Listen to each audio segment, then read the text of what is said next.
ये सच है कि आपने कभी अपनी सोचा था कि शादी नहीं करूंगा मैं?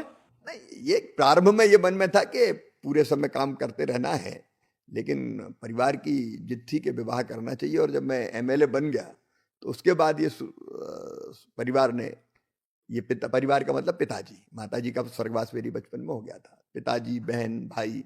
तो फिर मुझे लगा कि विवाह करके काम करना चाहिए। तो परिवार ने जिस लड़की को देख के मुझे कहा कि तुम भी देख लो, ठीक है, हमने देखा।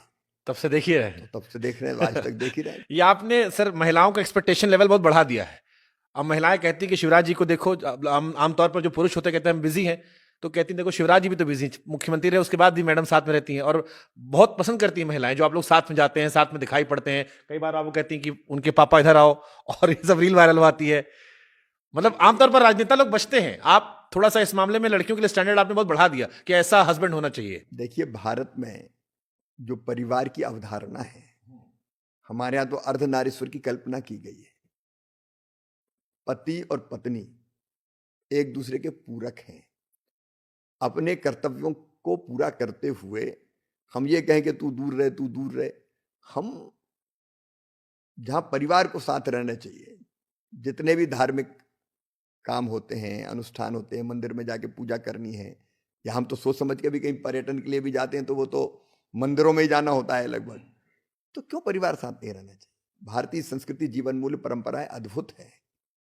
हमारे हर त्योहार और पर्व अद्भुत है। अब हमने नवरात्रि का पर्व पूरे उत्साह से मनाया, उस समय काम भी करता रहा मैं पूरा।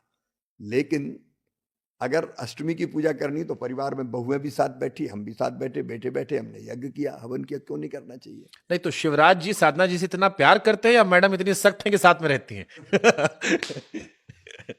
अब मैं और उनके संबंध कैसे, वो पूरा दुनिया जानती है। क्या देखिए, परिभाषा।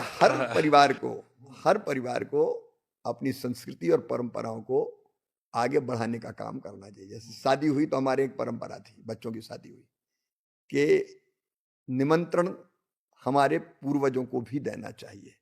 तो मैंने अपनी 17 पीढ़ियों को आमंत्रित किया, नाम ले लेके। हम नाम लेते थे, पीले चावल डालते थे, दादाजी आप पधारिए, बच्चों की शादी, और महिलाएं गाती थी कि आप आइए। अब ये आज के युग में किसी को लग सकता है कि ये क्या है, लेकिन ये कृतज्ञता का प्रकटीकरण है उनके लिए जिनके कारण आपका अस्तित्व है। जब मंगल का कोई काम आता है और आप हृदय से उनको याद करते हैं कि आप पधारिए, तो आप उस परंपरा को तो याद करते हैं ना, तो उनके प्रति आप आदर प्रकट करते हैं कि आप आए कहाँ से। तो इसका भी अपना महत्व है। तो मैं जितनी भी ऐसी परंपराएं हैं हमारी सनातन संस्कृति की, वो सारी परंपराओं का पालन करना मैं अपना कर्तव्य मानता हूं। तभी तो ये परंपराएं जीवित रहेगी, नहीं तो लोग भूल ही जाएंगे। ठीक बात है, लेकिन क्योंकि मैम को लेकर भी लोगों की बड़ी दिलचस्पी, इसलिए एक आखिरी सवाल पूछ लेता हूं। मैं एक दबंग पिक्चर आई थी सर, हमने देखी थी, उसमें एक अच्छा गाना था कि डरता जहां हमसे लेकिन हम तो से डरते। शिवराज जी भी डरते हैं मैडम से? प्यार में डर होता ही नहीं है कहीं।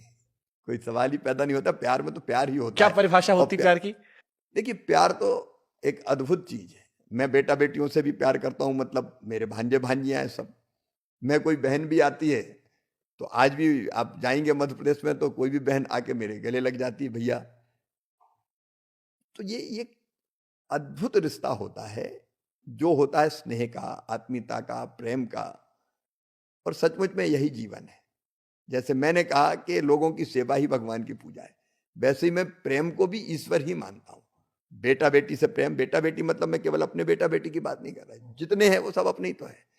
उनसे प्रेम, बहनों से प्रेम, जनता से प्रेम, ये प्रेम अद्भुत है।